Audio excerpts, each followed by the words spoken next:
Your Excellencies, President Antonio Costa और president Ursula von der Leyen, दोनों देशों के डेलीगेट्स, मीडिया के साथियों, नमस्कार।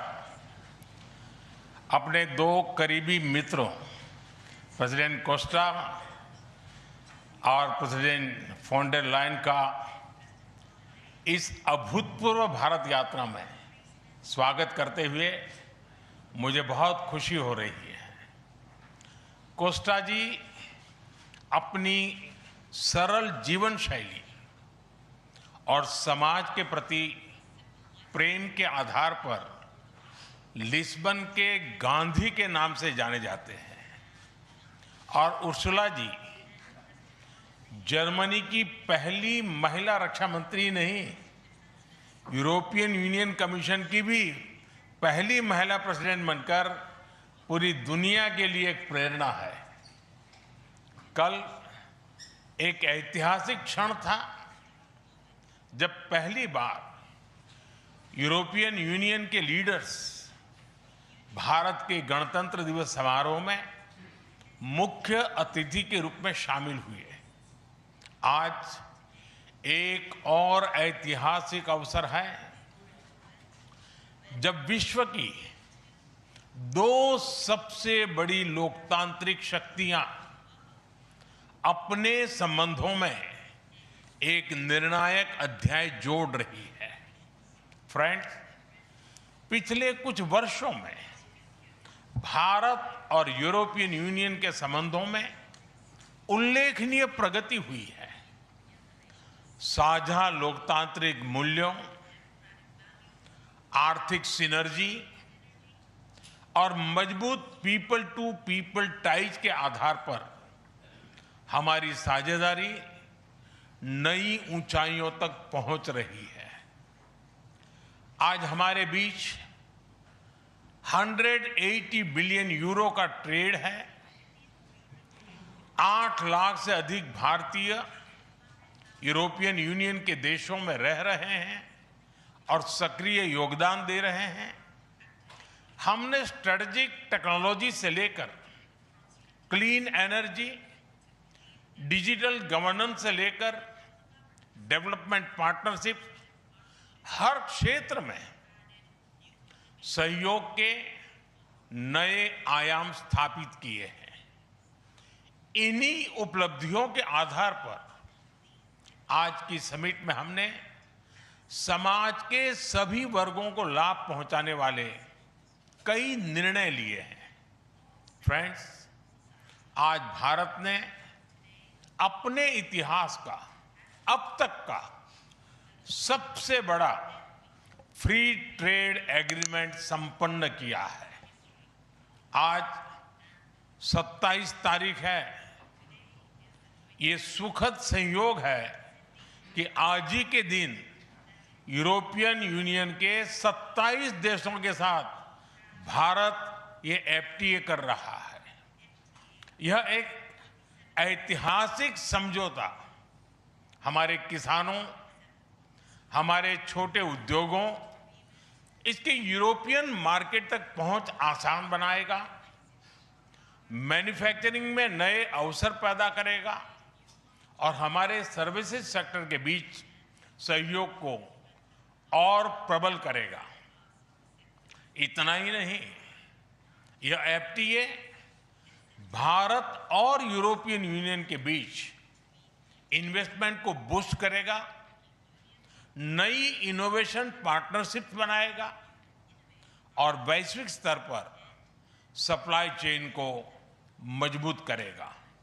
यानी यह सिर्फ ट्रेड एग्रीमेंट नहीं है, यह साझा समृद्धि का नया ब्लूप्रिंट है।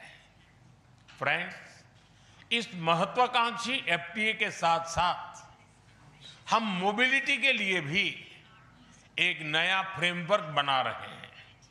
इससे भारत के स्टूडेंट्स, वर्कर्स और प्रोफेशनल्स के लिए यूरोपियन यूनियन में नए अवसर खुलेंगे।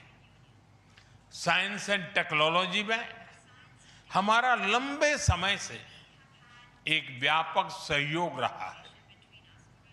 आज हमने इन महत्वपूर्ण लिंकेजेस को भी और मजबूत करने का निर्णय लिया है। फ्रेंड्स, रक्षा और सुरक्षा सहयोग किसी भी स्ट्रेटेजिक पार्टनरशिप की नींव होती है और आज हम इसे सिक्योरिटी एंड डिफेंस पार्टनरशिप के जरिए औपचारिक रूप दे रहे हैं। इससे काउंटर टेररिज्म, मैरीटाइम और साइबर सिक्योरिटी में हमारी साझेदारी और गहरी होगी। यह रूल्स बेस्ड इंटरनेशनल ऑर्डर के प्रति हमारी साझा प्रतिबद्धता को भी बल देगा। इंडो पैसिफिक क्षेत्र में हमारे सहयोग का दायरा और बढ़ेगा और इसके साथ हमारी डिफेंस कंपनी को डेवलपमेंट और को प्रोडक्शन के नए अवसर साकार करेगी।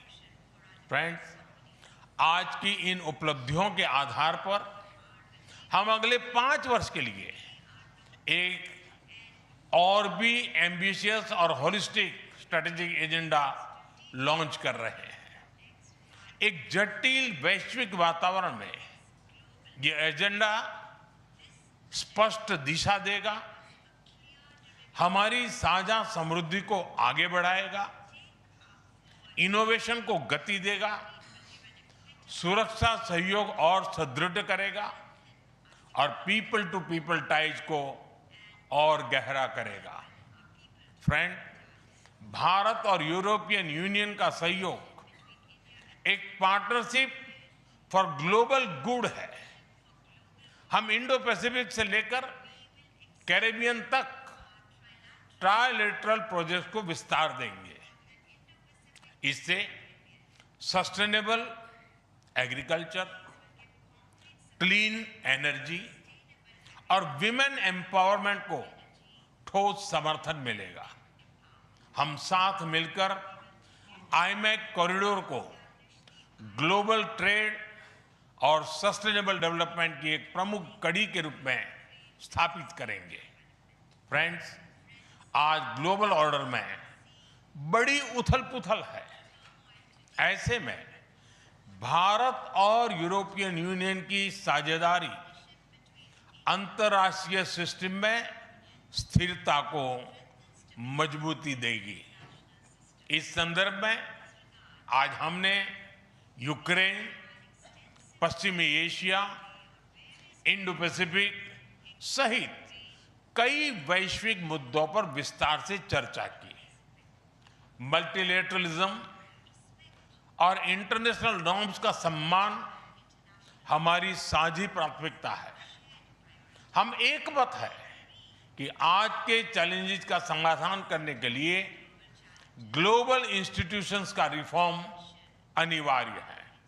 फ्रेंड्स, राष्ट्रों के संबंधों में कभी-कभी ऐसा क्षण आता है जब इतिहास स्वयं कहता है, यहीं से दिशा बदली,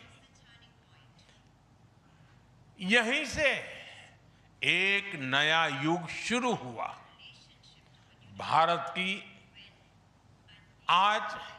भारत की और यूरोपियन यूनियन की यह ऐतिहासिक समिट वही क्षण है।